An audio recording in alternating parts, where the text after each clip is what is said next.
Hello everybody, today I have a demonstration of an updated version of the 6x6x4. This puzzle is made from an MFJS Meilong 6x6 version 2, as well as 3D printed plastic extensions. In addition, this puzzle has been post-processed, meaning the layers of the 3D printed plastic extensions have been sanded down to reduce the scratchy noise that you often get, and to the point where it sounds practically the same as a standard unmodified 6x6. It should also be noted that the version 2 MFJS 6x6s only come in circleless, so I couldn't use black for this puzzle, so you could see the inner colors when a incomplete turn is made. And of course I never spray paint the puzzles because that would hinder the turning quality, and that's the compromise that has to be made. Regardless, this puzzle does look pretty good due to the stickers on it, which have been once again cut by a friend of mine. To really show that off, let's take a look at a checkerboard.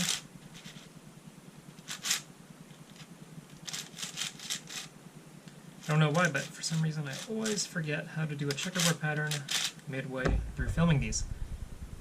And as you can see, the colors look pretty great. Now this puzzle is interesting because this is actually one of the first puzzles that I ever made back about 8 years ago, at which point I was just a freshman in high school and I had taken a CAD class, and that's really where I learned how to make these puzzles, and this is just another step in that iteration of refinement. Now, one of the first things that might be noticeable of this puzzle is how compact it is. And in fact, if I bring in the 5x5x3, it's actually practically the same size in this direction, and it's only slightly taller. And that's because, as I mentioned in the 4x4x6 video, the Meilong 6x6 version 2, or the MFJS 6x6 version 2, is very small at only 61 millimeters. So if I bring in a standard size 3x3, let's turn it so the glare isn't as bad. You can see that the puzzle is incredibly compact, and I really like that about the new version of the puzzle. It makes extending the puzzle with extensions a lot easier and produces a much easier to manage puzzle in the end. And in addition, this puzzle does turn pretty well. It seems that the new version of the Meilong doesn't pop as often and turns a little bit better. So to show that off, let's go ahead and demonstrate some algorithms. Let's do my favorite, the adjacent edge swap.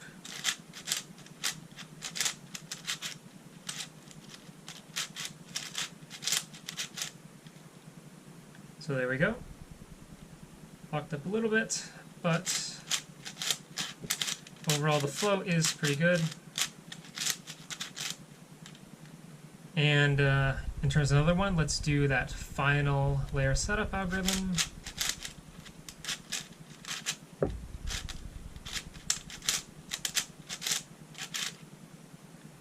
There we go. It's effectively a T-perm in this configuration.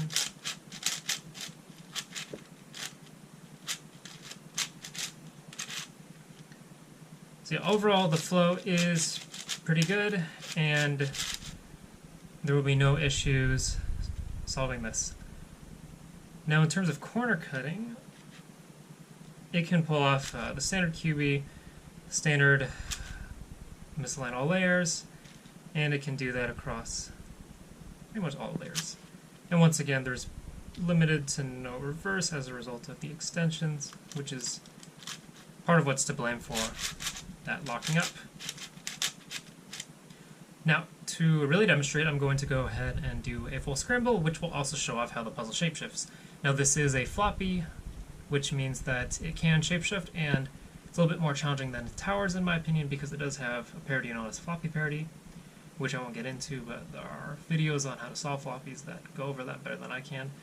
And this is not as difficult, however, as the bricks or ultimate shapeshifters, in my opinion, which have another brick parity, which is a big issue to solve for me since I mess up the algorithm so often.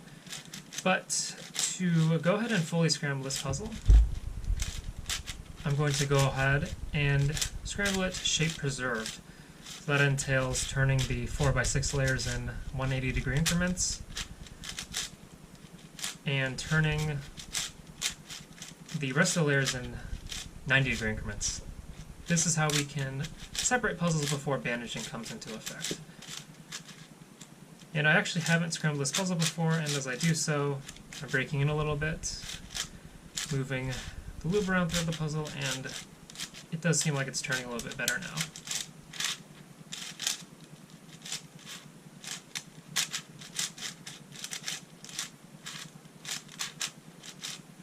And unlike the first iteration of the MFJS Meilong 6x6, I have not had any popping issues with this new version. I find it interesting that they called it a V2 because the mechanism is really not like the version 1 whatsoever. I think they just wanted to keep the Meilong naming strategy the same. Anyways, I'd say that's sufficient.